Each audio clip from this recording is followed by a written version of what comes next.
Is this the flu? I'm going to talk for a second before answering that question. So the media matters of the world and the rest of them, have to at least make an edit before taking me out of context. But the answer is yes, asterisk.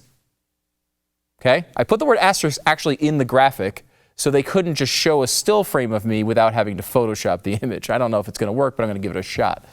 But the flu is not the worst thing to think about when you're talking about COVID-19. No edits here because I haven't explained why yet. First, the obvious. Yes, it's also a virus, right?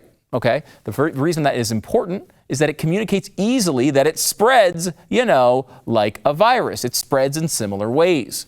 People might not remember to wash their hands all the time, but they do know not to get too close to a sick person and to make out with someone coughing up a lung.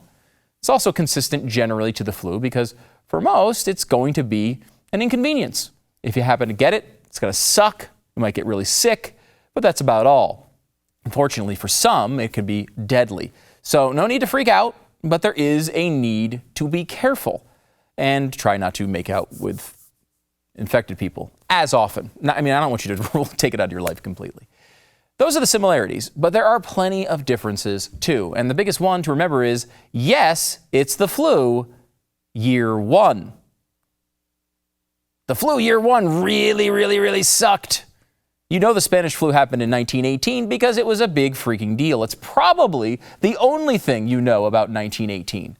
Between 1918 and 1919, it's believed that 500 million people got the flu, killing about 50 million people worldwide and 675,000 in the United States alone.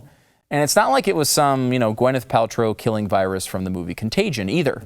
Scientists who look at the virus itself sort of shrug their shoulders. The CDC says, quote, the properties that made it so devastating are not so well understood. Now, I feel comfortable. I don't know about you. The main issue, of course, is, can you believe that? We're 102 years later, I don't know really what made it so devastating. It didn't sound that bad. The main issue that gave the people of 1918 so much trouble was they had no defenses for it. That's where we are today. They had no vaccine. They had no treatments. They had no testing. When an unknown virus hits you and you have none of these defenses, you're screwed if you just kind of let it get passed around and do nothing. Some cities said, yeah, let's screw it, like Philadelphia. They held parades with hundreds of thousands of people. We've got a little chart here to show you. 748 people per 100,000 died. It was really, really sad, had a really bad peak. It was freaking ugly. Some cities did all the stuff we're doing now, like avoiding the hell out of each other, which sometimes, look, we're going to go back to regular life. You're going to be like, gosh, remember when we used to get to just avoid each other and put on masks so we didn't have to look at each other? And remember when we didn't have to talk to each other or shake hands or any of that? You're going to be looking back at this fondly one day, but not now. St. Louis did it kind of the way we're doing it now. And what they saw was a much lower peak initially. They tried to take the restrictions off and it went back up. Remember that for a few months later. And their death rate wound up being about half that of Philadelphia.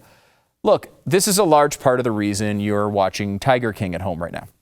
Not exactly breaking news to tell you that when you interact with 3 people over a 6-week period instead of 600, you're a lot less likely to get sick or make a friend or have an economy. But we'll get to that later in the show. So yes, flu year 1 really, really sucked. But guess what?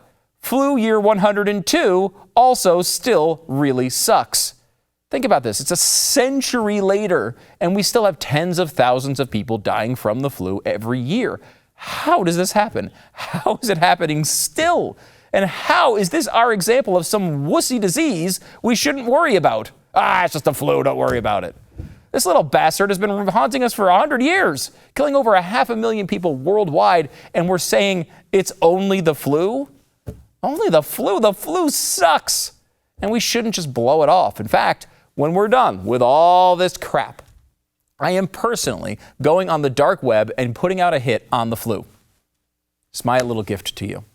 But Stu, the flu mortality rate is only 0.1%. Yes, that's true. Yes, it is. That's different. However, the flu mortality rate is 0.1%. It's not 0.1% in an environment where we do nothing.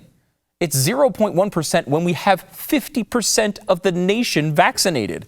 We have a vaccine for that, and still 50,000 people can die in a year.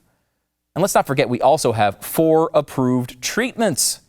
And still, we're losing all of these people year after year after year after year. People keep saying, oh, they hope the COVID-19 situation is seasonal. And I'm not so sure about that. It would be great in the short term because we get a break for the next few months. Maybe we get to go outside, maybe have an ice cream cone, maybe, I don't know, have a little fun, go to a pool, do something enjoyable. That would be really, really great, wouldn't it? On the other hand, I don't want to deal with this a-hole every year. COVID is not my friend, okay? Imagine a world where we have the flu, okay, but no one gets vaccinated, no one gets treatment. Probably hundreds of thousands of people would die even today. And that's why President Trump has taken these drastic measures. If we did nothing, this thing would really kick our ass. I mean, it's kicking our ass already. Remember, the flu is less contagious. We don't know exactly how contagious COVID is yet. We won't know that, honestly, until all of this is over. We'll never really get a great number on that until we look back in retrospect. But it appears to be at least twice as contagious and maybe more than the flu. And the flu is less deadly.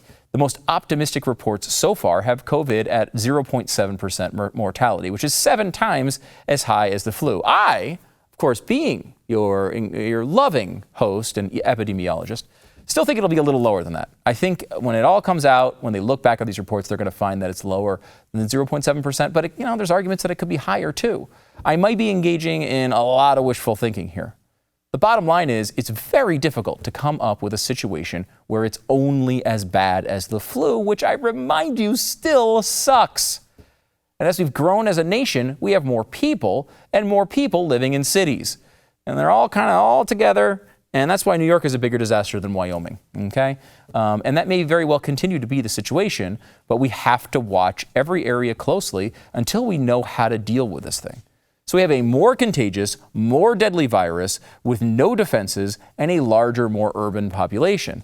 This is why Uncle Don has you home watching Ozark, okay? It's not because he's just itching to jam the economy into reverse while going 85 on the highway during an election year. This is not our idea of fun. I understand that. But I assure you, this is not his idea of fun either.